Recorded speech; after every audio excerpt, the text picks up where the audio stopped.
Hi everyone.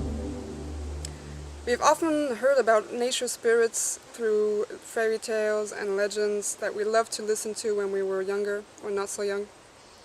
And then we grew up and we have been told that these beings were nothing real, that they were just pure imagination. However, children can perceive these beings and interact with them. They are often these imaginary friends that our children play with. And that's because they don't vibrate on the same dimensional plane as we do. They don't have any physical bodies, for example. And so when we grow up and we are socialized, we lose the ability to see them because we are told that they don't exist, they are nothing real. Across the globe, in all cultures, we hear about nature spirits. And in ancient times, the material world was not as dense as it is now. And so the interaction with these dimensions was easier. The crossing over to those dimensions was easier. For example, when we think about our ancient Celtic culture, interaction with elementals in that time was far more common than it is now. And we've often heard about these stories where hikers would enter fairy circles and would completely disappear. And sometimes they would come back, but since in those dimensions time is not the same as in the material world, they'd come back only to see that 100 years had passed. And then Christianity arrived, and the church and the powers in place condemned these beings and the people who had interactions with them, accusing them often of witchcraft or even Satanism.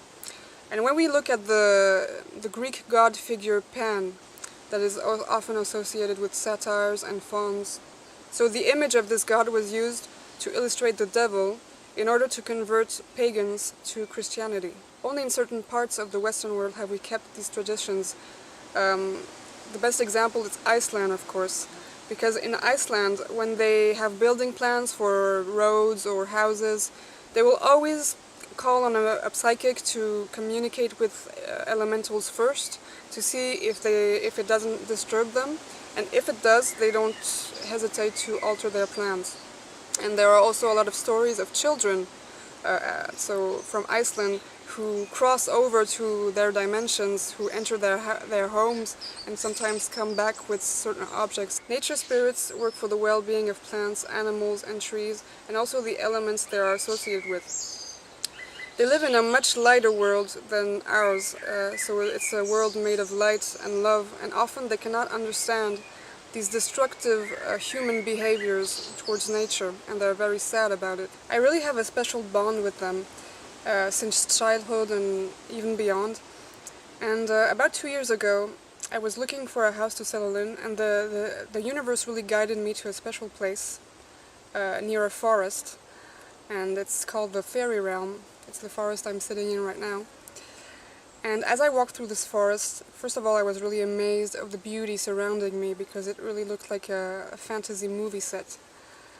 And I had this deep feeling, it was a feeling of coming home after a long absence, but I didn't know why. So the same evening I put myself into self-hypnosis, which is the equivalent of a deep meditation state.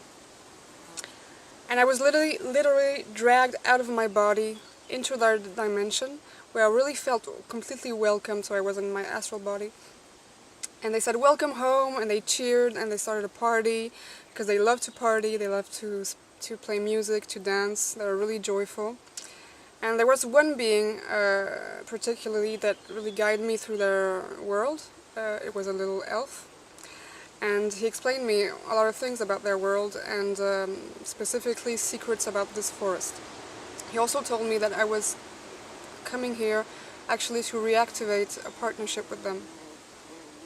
When we travel around the world, we can meet different nature spirits depending on where we are. So for example, on my travels I had the experience of meeting the jinns of the Moroccan mountains or nature spirits of the Amazon jungle in Peru. And it's always a very different energy and sometimes really totally different features. In Ireland we can also, of course, see the leprechauns, in Thailand the Nang Mai, etc., etc. The different elementals were first classified by the Swiss doctor, mystic and astrologer Paracelsus in the 16th century. So, we have earth elementals, gnomes, pixies, sprites, and trolls. They live underground or in rocks, and they work in mines with minerals, and they also take care of earth and the soil. Gnomes also assist wounded wild animals. Then we have the air elementals, so fairies, of course. There are two kinds of fairies.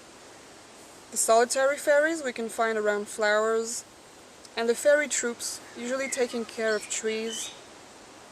There are also masculine fairies, and they have insect-like wings similar to dragonfly or butterfly wings. Elves, usually small and thin, quite similar to fairies but with no wings. And according to the Elfic school of Reykjavik in Iceland, there are 13 different elf races.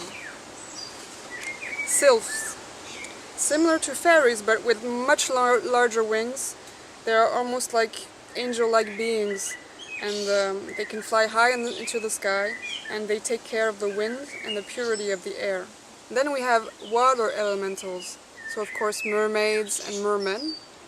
They live in the sea, and numerous legends say the songs of the mermaids would seduce sailors and cause them to crash their ships and sometimes drown. They are often mistaken with the Selkies legend. So Selkies are these beings that have the appearance of a seal, but can transform into human beings when coming on the shore. And then they would seduce, of course, men and women, and sometimes marry them. Then we have undines and nymphs. So we can find them in soft water, lakes, rivers, and streams. Naiads, more solitary, they guard fountains, wells, and waterfalls. And finally, wyverns, often described as water serpents or dragons.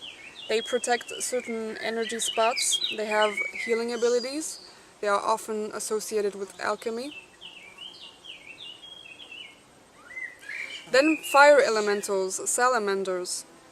They live inside logs and are said to feed on the fire. Other elementals include unicorns. They symbolize femininity, wisdom, purity, and creativity. Oftentimes we can see them around creative children or creative adults with a strong inner child. We can find images of unicorns dating back from ancient Babylonian and Sumerian times, and some say they once walked upon the earth physically and that they were hunted for their magical horns. They then disappeared completely from the material world. Nowadays they are still pretty rare to encounter. A lot of them are in high-frequency, sacred locations. And of course, the mythical creatures known as dragons. They are also said to have been incarnated physically back in time where there was less density on Earth, and they were also hunted. They were actually also demonized by the church. This is why we have this really scary image of dragons. But they are benevolent beings and often guardians of interdimensional portals and of the sacred fire of Earth. There are a lot of stories of love affairs between humans and elementals. So for example, men falling in love with fairies, nymphs, or mermaids, and vice versa. And in certain shamanic traditions, there are also children that are conceived in the spirit world. So the shaman will have his physical children, but also his spirit children. Elementals have strong personalities, they have likes and dislikes, and they are quite suspicious of humans. Before we enter their territory, they will scan us energetically to see if we have pure intentions or not. And of course, since their number one preoccupation is to preserve the environment and take care of animals and plants, they can get angry towards those who do not respect them. They can also be mischievous. They love to play tricks on us. So, for example, if you've lost your keys, it might be a gnome or a troll trying to drive you nuts, just hiding your keys, just to make a joke because they love to laugh, they're very joyful. They also love it when we bring them offerings and treats. So, fresh fruits, make sure they're organic and not rotten, nuts, honey, raw chocolate. And don't be surprised if you still find the food after where you left them, because they only feed off the energy of the food and not physically. If you want to have a more direct contact with them, you can also settle a piece of your garden and dedicate it to them, really a place where they are not disturbed. And you can just ask them if they could take care of your garden, and in exchange just give them some offerings, and you'll see that your garden will really grow and flourish abundantly. You can also go into nature with your camera and take pictures of them. So it's better to do that when the light is soft, so usually at dawn or dusk. And you will see sometimes on your picture light appears or orbs. Nature spirits are in fact only waiting for you to connect with them, because they really want us to help them to preserve our dear Mother Earth. And I have the feeling that since the Earth is ascending in higher dimensions, this interaction between humans and elementals will increase in the years to come. And actually, numerous portals around the globe are being reactivated right now. So welcome to the wonderful world of elementals, accessible to those who have a pure heart and who have a strong inner child spirit. Sat Nam.